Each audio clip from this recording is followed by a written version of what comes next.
How did let's start right there. How did it come up? Who named you the Amazing?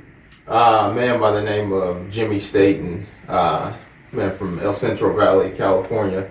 He had came to check me out, came to see if I had the goods or not. And after a few sessions of watching me train, he just kept saying, "Oh, this boy's amazing. This kid's amazing," you know. So it kind of just stuck from there, you know. Oh, that's cool. How old were you then? I had to be around, I say maybe 20, 22, 21, somewhere around there. Good. So at that point, you'd probably been around the game for a while. Mm-hmm. So how did you get started? Tell us where does McCallan start his boxing career? What gets you started, and how old were you when you first started boxing? I actually started in 2013. I left college at the time. I was going to CSU Pueblo.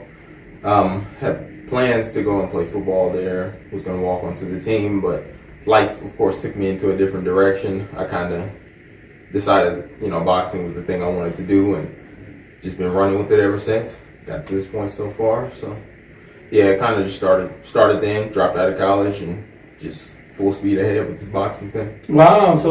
So not necessarily were you in the combat sports at a young age. You hear a lot of people with your level of talent that they've been boxing since they've been 8 years old. Right.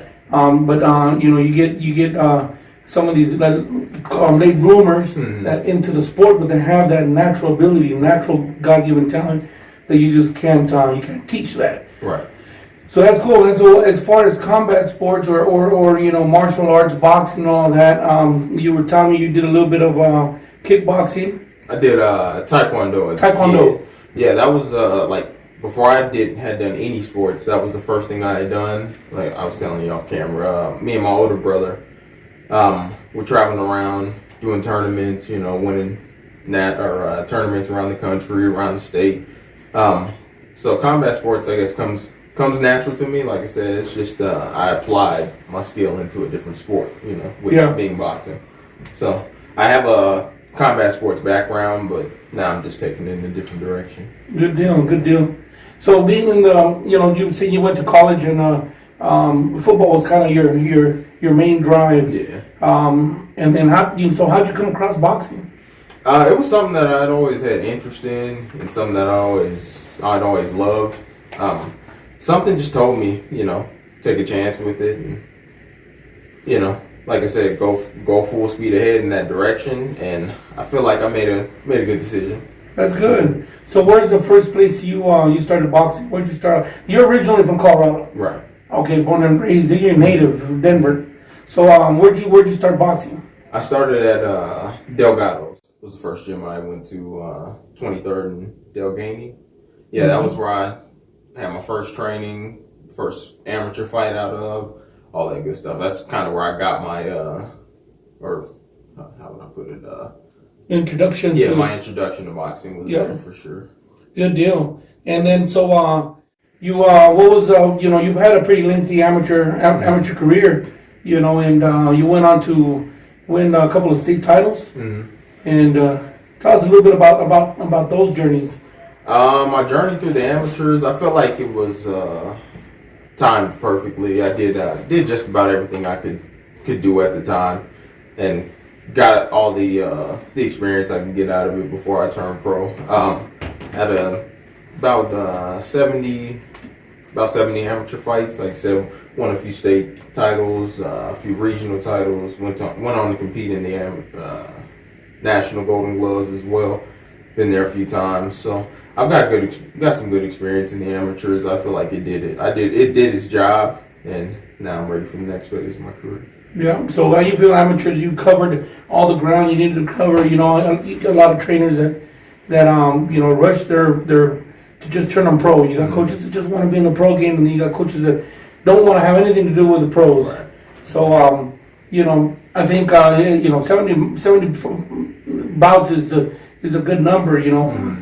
Especially, I don't know if you travel to like ringside tournaments and stuff like that, or no. Well, I'd say the majority of my experience that got me ready for the pros was like my camps with with professional fighters, guys who were established at the time when I was getting ready for like these big amateur tournaments.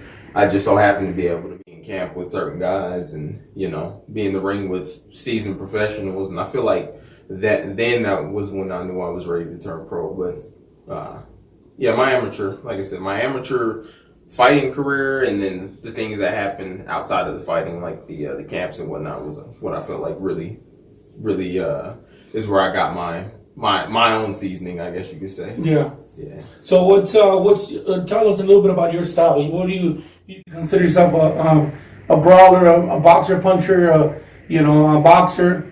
I say I'm more of a boxer puncher. I have natural power, and of course everyone loves the knockout, but I'm more of a guy who likes to go in there and use my brain and use my skill to set up the power. I don't just, I'm not a power first kind of guy, Yeah. Like I say, defense wins championships. That's so, right. Yeah, I like to go in there and be calculated, be smart, and get the job done that way. That's going to help you down the road, too, when you start getting into those longer round bouts. Mm-hmm. You start getting into those 8-10 round bouts, where you start getting used to knocking everybody out in the first 2 rounds. And you see a lot of people trying to do that later in their careers. And, so that's good. That's good that you're being aware of that, So now where are you training out of now? Do a little shout out to your team now, where you're training out of now. How you made the move to where you're at.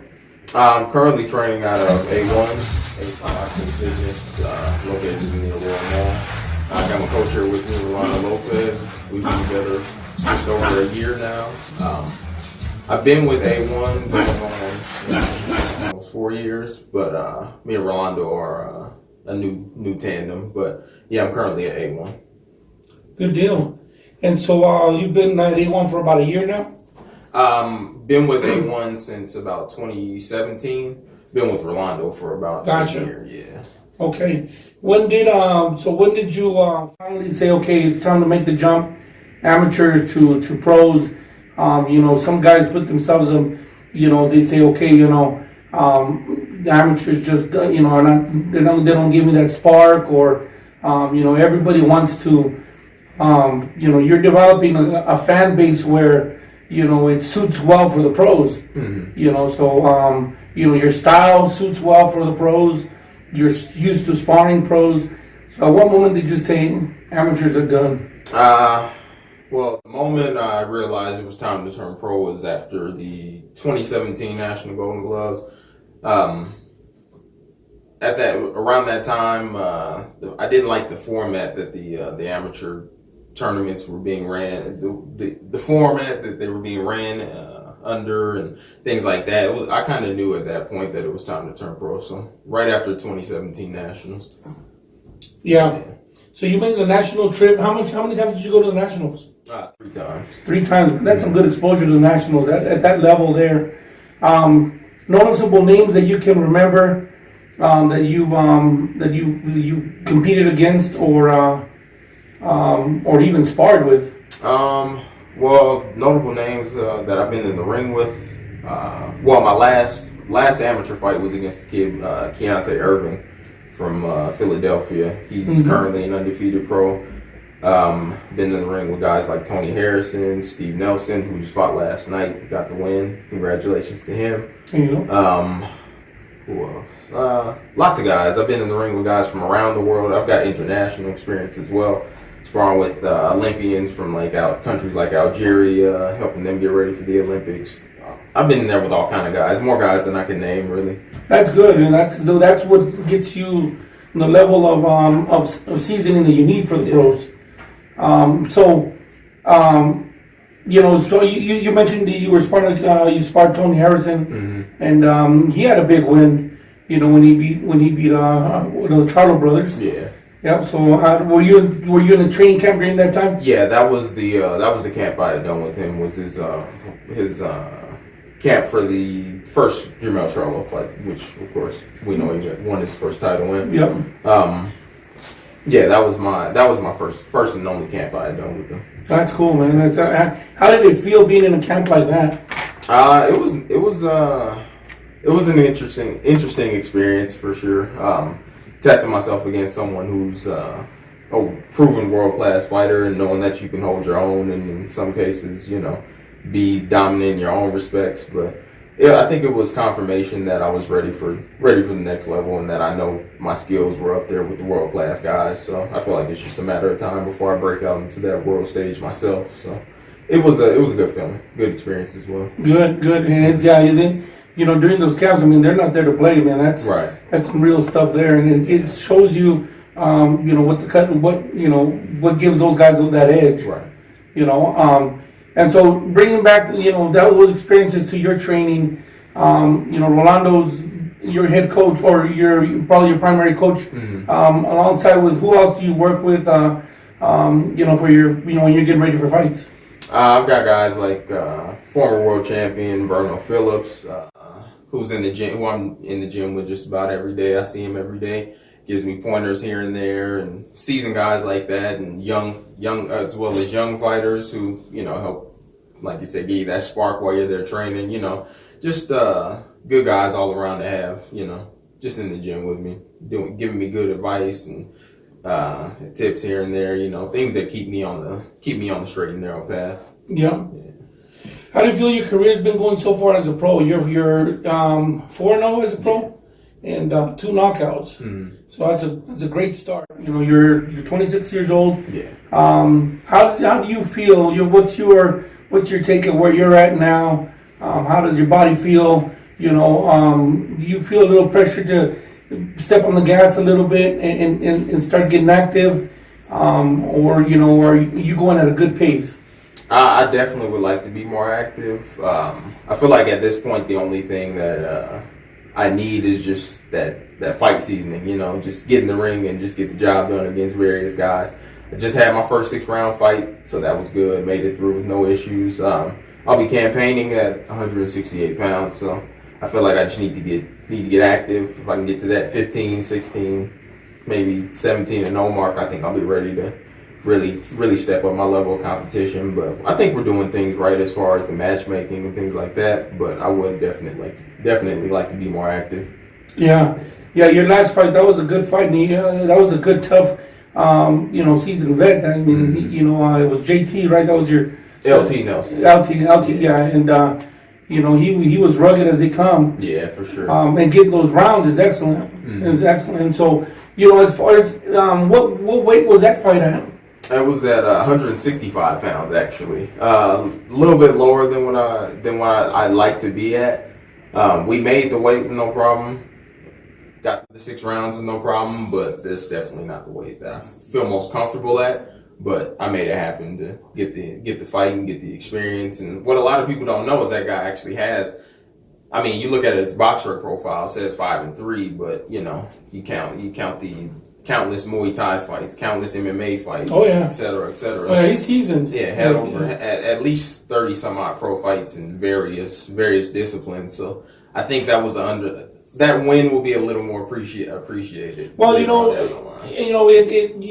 fighting a guy with a winning record as is, and he's seasoned. There's a lot of prospects that are babied, and they're fighting guys that are 0-40.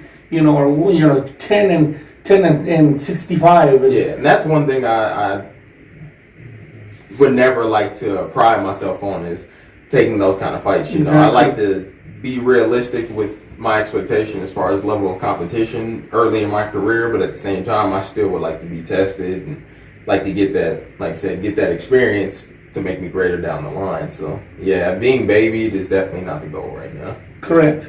And it's like anything else, in this career of boxing, everything's got to be timed just right. Opponents, getting signed by promoters. Where does that put you now, man? Is there promoters that you've been in contact with, or are you signed with somebody, or do you have your eye on something going on? I'm currently managed by Ryan Roach. I'm a part of his fighter locker stable, nephew of Freddie Roach. Big, of course, everyone knows the Roach name in boxing. That's a big name. Currently managed by him, so with him in my corner, I feel like we'll get some great things done. No promoters, but I kind of like being a free agent in the promotional sense, but I do like having a manager as well connected, so I feel like I'm at a good point. So as of right now, when did you sign with him?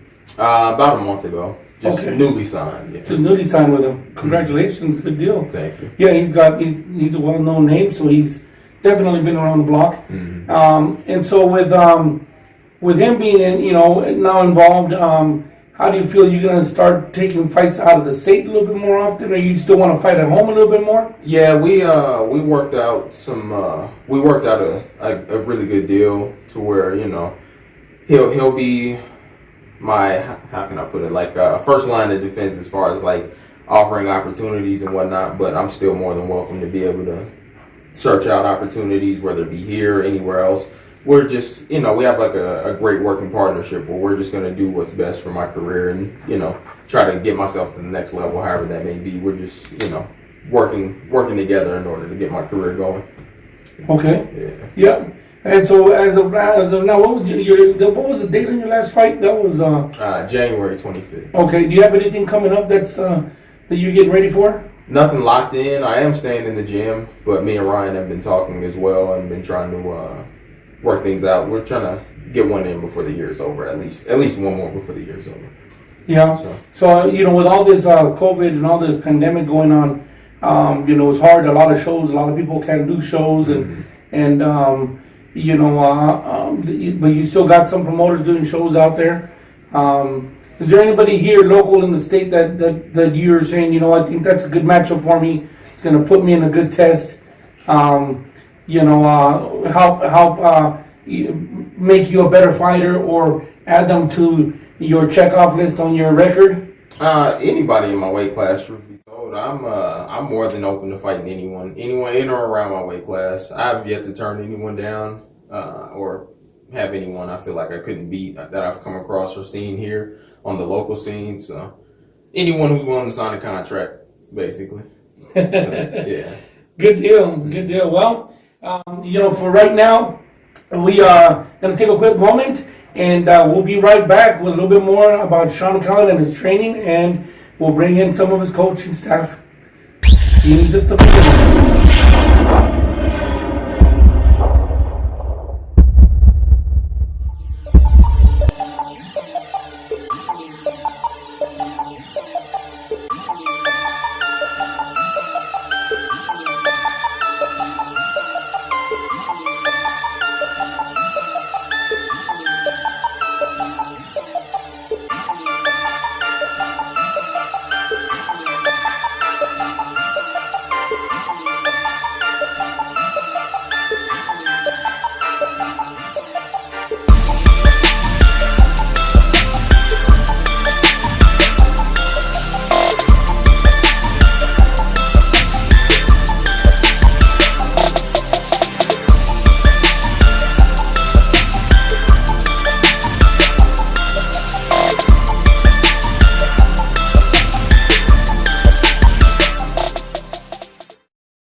Welcome back.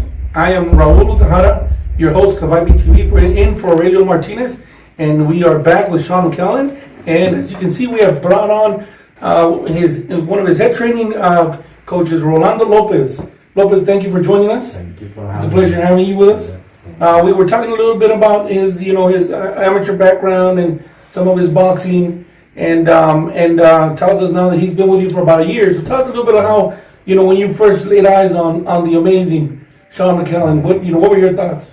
Well, I always thought he was a good fighter. I always see him at the gym working hard, most of the time by himself, and a lot of time, as a coach, I don't like to step into anyone's toes, you know what I mean? So when he approached me to start working with him, You lean in just a little bit, just come in camera, there you go. When he approached me to start working with him, I thought it was an honor for me, honestly, because he's so talented, and I love working with people like that, especially someone who likes to work hard. He actually pushed me to the limit, but I enjoy it because that makes me as a coach step up my game. I get better as a coach, because it's not the same like when you're working with young kids like amateur, you step it up. In the pro level, it's a different view, you know what I mean? So it means a lot to me, and we've been having fun. He listens very well. And we communicating very well.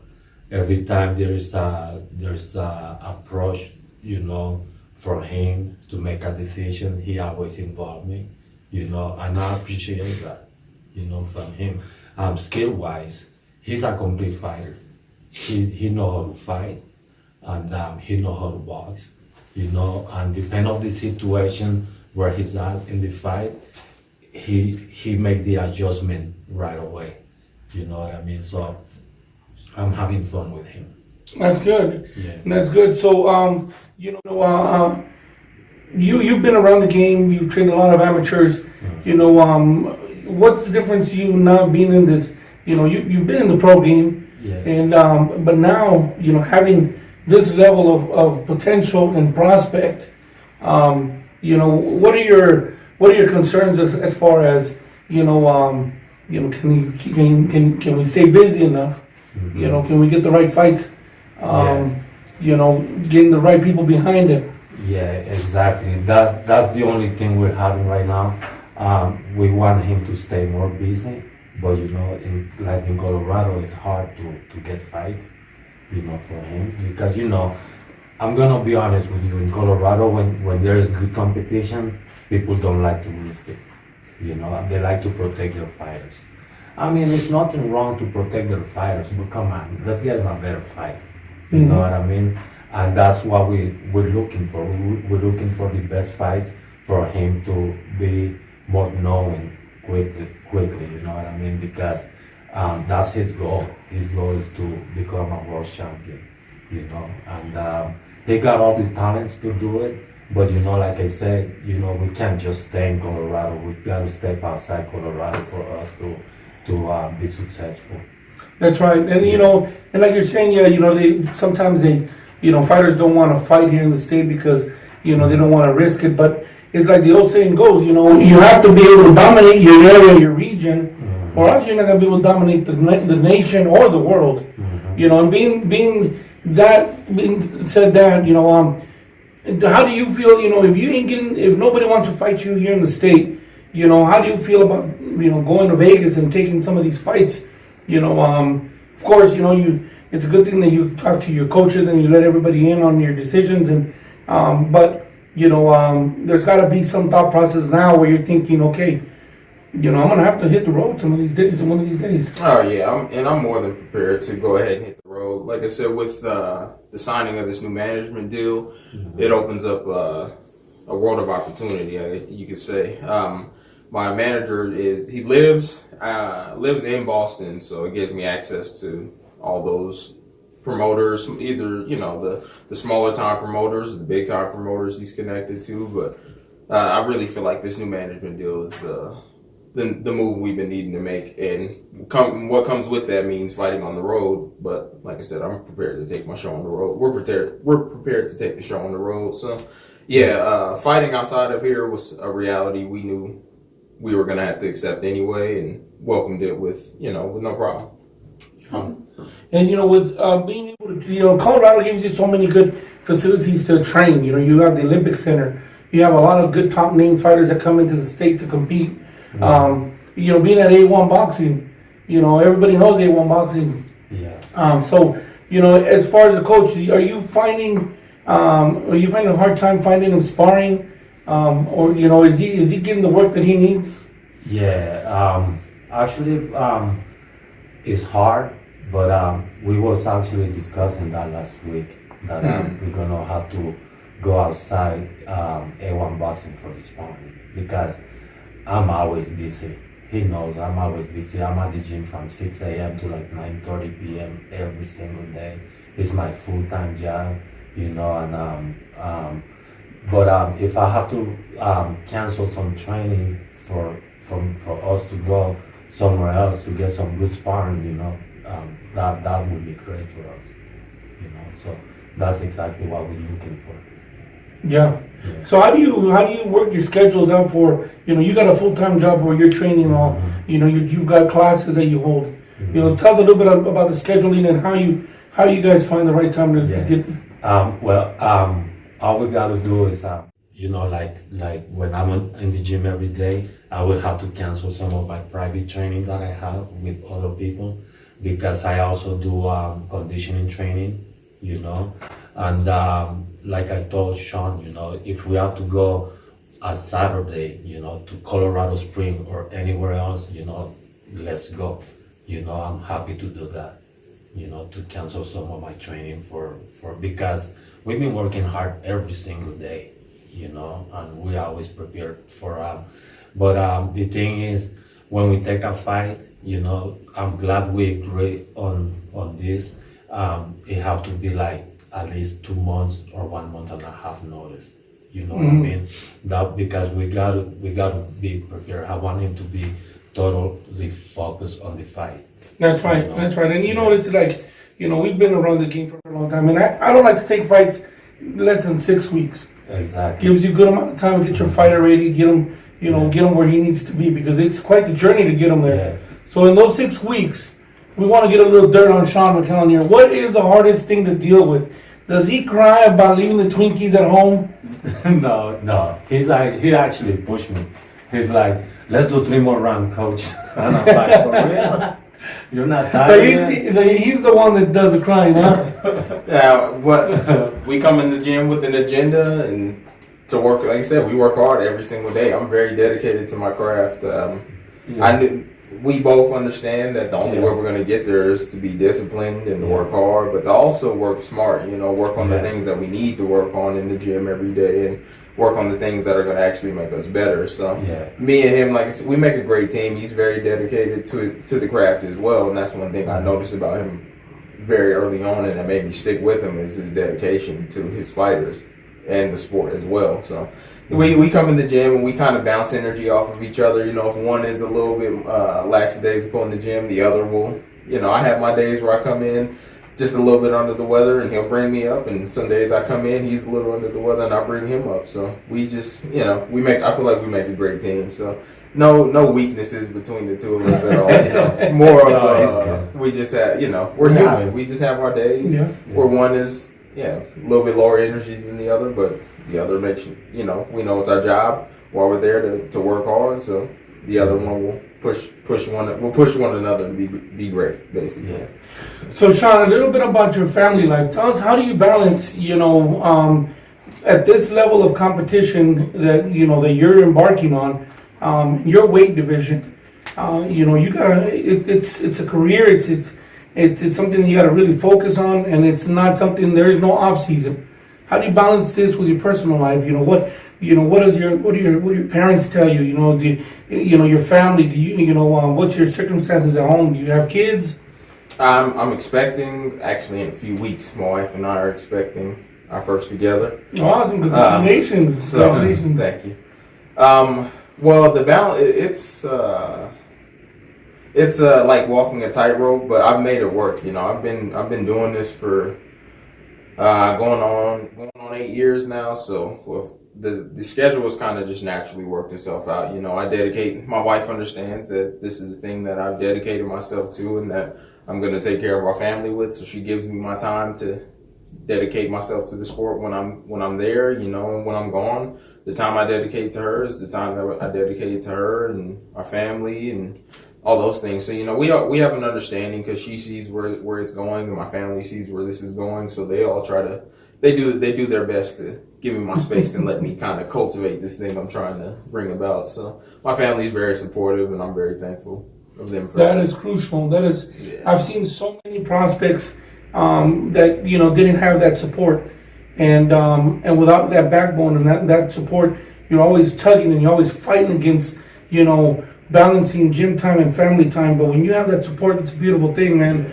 And that only adds, when you have that beautiful support outside of the gym with your family, and then you come to the gym and you have a good relationship with your coach, you know, that just adds to you know, the harmony of the fighter and boxer. You know, so now that, you know, he's 4-0, he just recently got signed. You know, what's the next step for him? You know, what are you guys planning on? You know, do you guys have something in the pipeline that you want to do something locally? Yeah, actually, when right after he signed the contract with Ryan Roach, I pulled Shawn to the side and I told him, hey, look, pretty soon we're gonna have to step up the competition. We're not gonna do 4-6 rounds anymore. So we got to be more intelligent with our program. That's including footwork, defense drill, conditioning training, which I'm real good at that too. So, technique-wise, he's already great, man. We just got to get those 8-10 rounds, for him to escalate. Mhm. So I think we're happy with where we at. Yeah, it's just a matter of time. Yeah. I really feel that way. It's just a matter of time. We got everything we need set up. We got the business side of our career set with Ryan. We got the fighting side already set up. Like I said, I feel like a complete fighter already. It's just a matter of time before we get the chance to show the rest of the world that. That's all that's left to do is just go out into the world and break out into the world and show them what we've been working Start on. showcasing the skills. Yeah, that's all it is. Yep. That's awesome, man. That's awesome. I mean, I've seen your fights, and you very patient. You land big shots, and you don't go haywire just trying to finish them off. You start picking your shots. It's very smart. You still got room to fight. Several more 6-rounders. As far as the fans, everybody wants to see knockouts right away. But taking these deeper fights into deeper waters is only going to benefit you to get those get that seasoning. Right. And so when you spar, are you ready for it? Do you know what what it feels like to do a 6-rounder now and go to the limit? How did it feel? Was it a little bit more than you expected, or was it easier than you expected? Honestly, it was easier than I expected. It was still tough, of course. The being in a fight, any fight, whether you win or lose, is tough.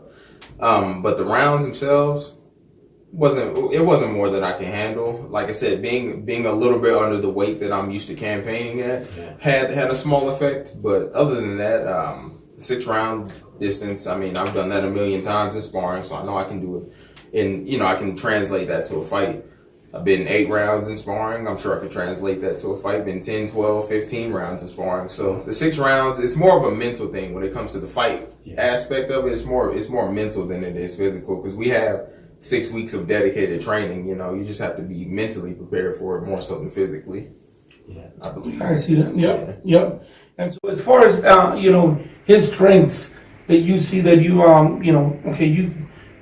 he's got power. Yeah. And a lot of times, too many coaches focus on, let's make that our number one priority to go in there and dominate everybody and knock everybody out. Not this coach. What's your approach to training with him? Not this coach. We work on everything. We work on footwork. We get in the ring, have him move around. Use his angle, which is good at it. His reach. You know what I mean? And like I said, the power is already there, and if the knockout come, let it come.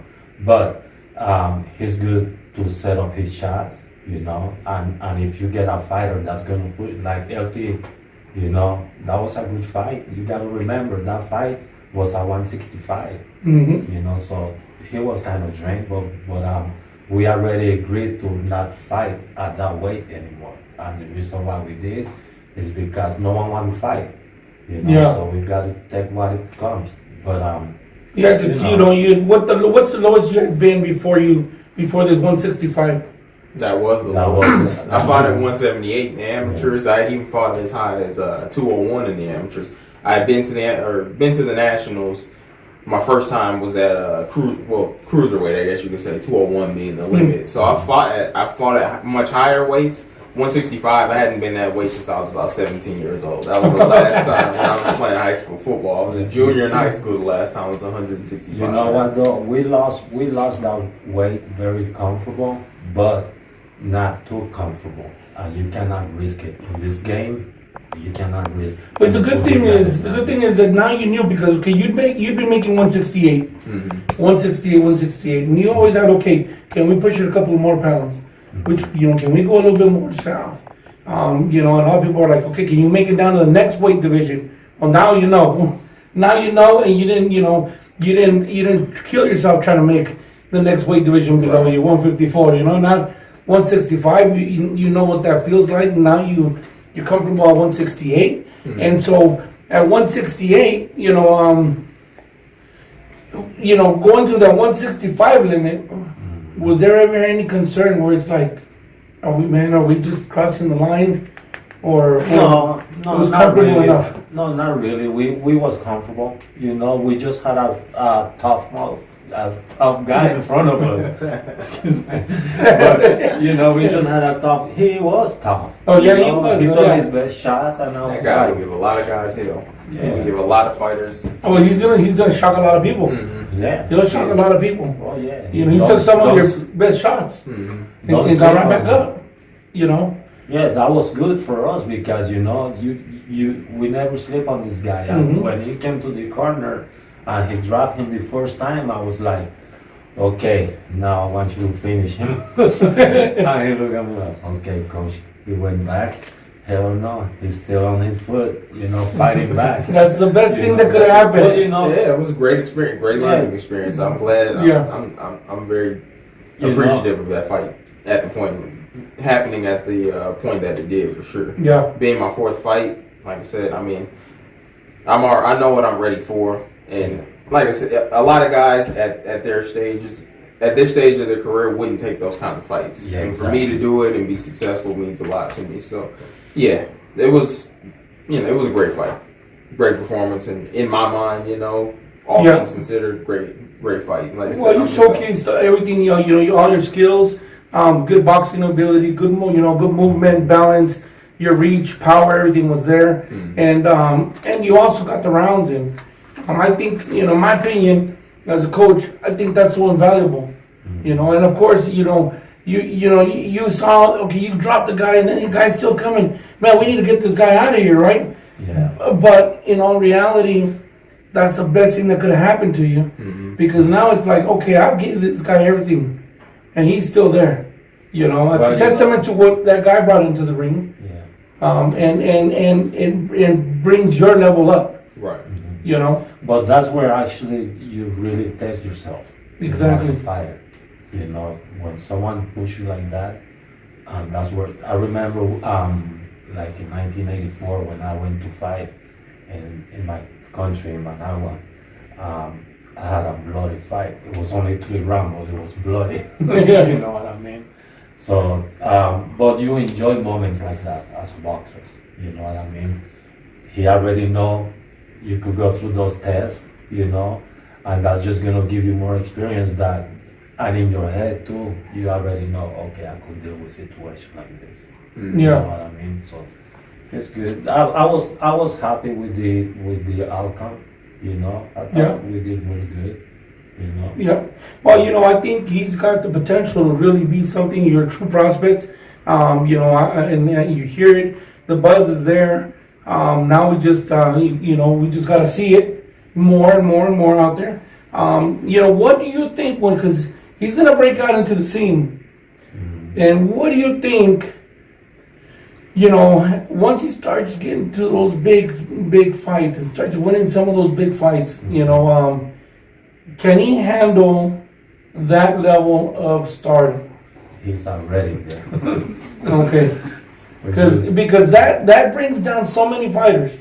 He's been in camp with a lot of world champions, like the kid that beat the Charles brother. Yep. And then a few other guys that are already in that level, and he deal with them with no problem. So I think we're ready to go, and we just got to get more fights.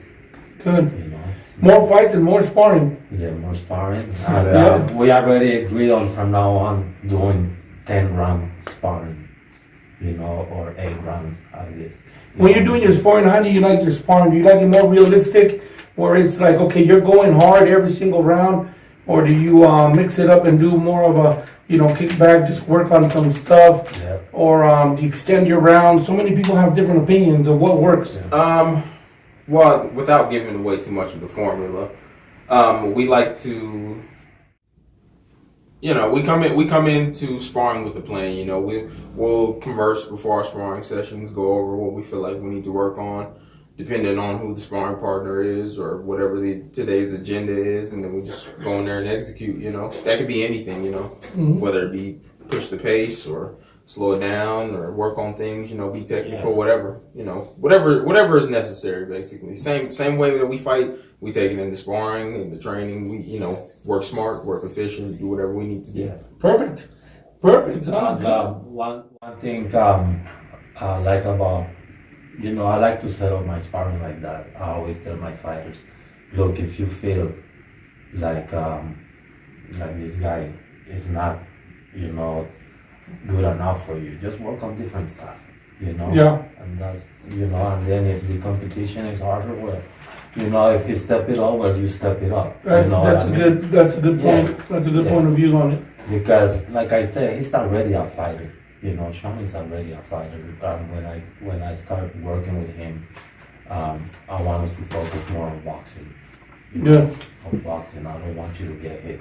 I don't care if you could take a punch, but in the long one, that's gonna hurt you. Yep, that's right. So, Well, Shawn, if there's anything that you'd like to send out, any shout outs, and we'd like to, close our segment out and acknowledge to all those people, because we are where we are in this game because of the shoulders that carry us. Right. And so there's been a lot of people that have contributed to your success, and this is your moment to give some shout outs to whoever, and I'm sure there's a list of people that probably you can't think of at the moment, but this is an opportunity to send some shout outs.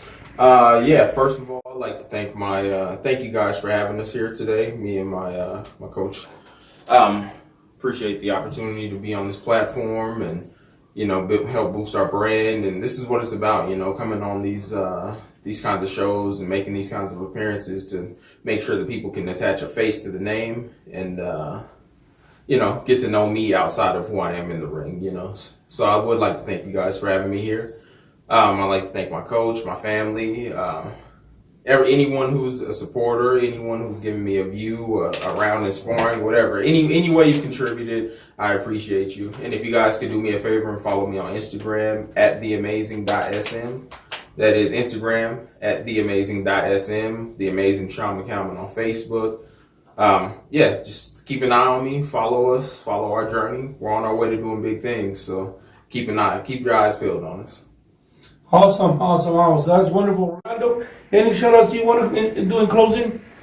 Not really, I just thank you guys for having me. Definitely, I appreciate you guys for being and joining us. I remember in your last fight, one of your interviews, I like the way you closed and said, all my supporters that came out, I appreciate you being here, and the haters, I appreciate you just as well. Just as much. Because, it takes both sides of the ticket aisle. But like you said, it's wonderful that you guys came out here, and this is our platform where we're trying to get you recognition and get you a little bit more out there in the people's eyes. And so thank you to everybody that joined us and watched this, and follow Shawn McCallan. He's a future prospect, one of our very own from here from Colorado. And Rolando, I've known Rolando for a long time. Great coach. Great stuff coming out of A1 Boxing. Yeah. And so We're going to the top, baby. there you go. That's right. And like I said, keep tabs with us, and we'll be announcing dates and fights as they're coming up. When he comes out for his next fight date, we'll make sure we let everybody else know.